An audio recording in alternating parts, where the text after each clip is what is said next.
Assalamualaikum warahmatullahi wabarakatuh. Perkenalkan, nama saya Reno Renaldi. Saya akan menjelaskan perkembangan prosesor dari generasi ke generasi.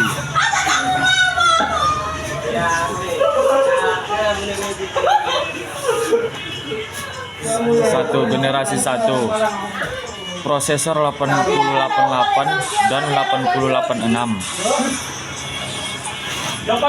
Prosesor 886 atau 1978 merupakan CPU 16 bit pertama Intel yang menggunakan bus sistem 16 bit, tetapi perangkat keras 16 bit seperti motherboard saat itu terlalu mahal, di mana komputer mikro 8 bit merupakan standar pada tahun 1979. Intel merancang ulang CPU sesuai dengan perangkat keras 8 bit yang ada. PC pertama atau 1981 mempunyai CPU 8088 ini. 8088 merupakan CPU 16 bit, tetapi hanya secara internal. Lebar bus data eksternal hanya 8 bit yang mendukung dengan perangkat keras yang ada. Sebenarnya 8088 merupakan CPU 16 atau 8 bit. Secara logika, prosesor ini dapat diberikan 8086 SX 8086 merupakan CPU pertama yang benar 16 bit di keluarga ini. 2. Prosesor generasi 2 80286 sampai 1982 juga merupakan prosesor 16 bit. Prosesor ini mempunyai kemajuan yang relatif besar dibandingkan chip generasi pertama. Frekuensi clock ditingkatkan, tetapi perbaikan yang utama adalah optimasi penanganan perintah. 286 menghasilkan kerja lebih banyak tiap jam tik daripada 8088 atau 8086. Pada kecepatan awal atau 6 MHz menunjukkan kerja 4 kali lebih baik dari 8086 pada 4.77 MHz. Belakangan diperkenalkan dengan kecepatan clock 8,10, dan 12 MHz yang digunakan pada IBM PC AT tahun 1984. 3. Prosesor generasi 3 80386DX 386 diluncurkan 17 Oktober 1986. 80386 merupakan CPU 32 bit pertama. Dari titik pandang PC DOS tradisional, bukan sebuah revolusi. 286 yang bagus bekerja cepat 386XX pertama, walaupun merupakan mode 32 bit. Prosesor ini dapat mengalamati memori hingga 4 GB yang mempunyai cara pengalamatan yang lebih baik dari 286 sampai 386, bekerja pada kecepatan slot 16,20, dan 33 MHz. 4. Prosesor generasi 4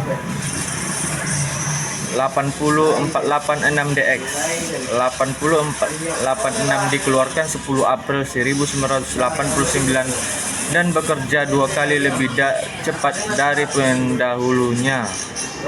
Hal ini dapat terjadi karena penanganan perintah x86 yang lebih cepat, lebih pada mode reach pada saat yang sama kecepatan bus terbentuk, tetapi 386DX dan 486DX merupakan chip 32 bit. Sesuatu yang baru dalam 486 adalah menjadikan satu match koprosesor atau prosesor pembantu matematis.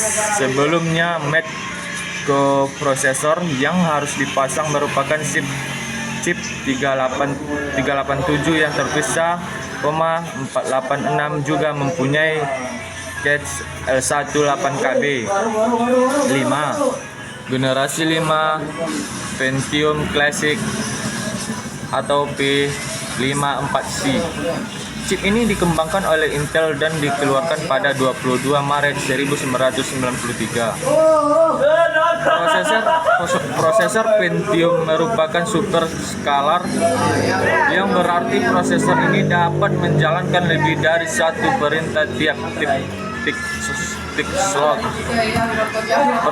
Prosesor ini menangani dua perintah tiap tick sebanding dengan 2 buah 486 dalam satu chip.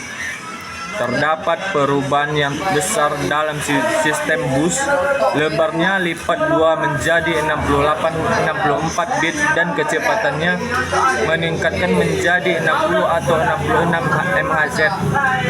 Sejak itu, Intel memproduksi dua macam Pentium yang bekerja pada sistem bus 60 MHz atau P90, P120, P150 dan P180, dan sisanya bekerja pada 66 MHz atau P100, P133, P166 dan P200. 6. Generasi 6 Pentium Pro. Pengembangan Pentium Pro dimulai tahun 1991 di Oregon, diperkenalkan pada 1 November 1995. Pentium Pro merupakan prosesor RISC murni, dioptimasi untuk pemrosesan 32 bit pada Windows NT atau OS kedua. Fitur yang baru adalah bahwa cache L2 yang menjadi satu chip raksasa dengan chip 4 persegi panjang dan soket 8-nya. Unit CPU dan cache L2 merupakan unit yang terpisah di dalam chip ini. 7. Generasi 7 AMD K-7 ATHLON. Prosesor AMD utama yang sangat mengembarkan ATHLON K7 diperkenalkan Agustus 1999. Tanggapan Intel atau nama Sandy Foster tidak dapat diharapkan hingga akhir tahun 2000.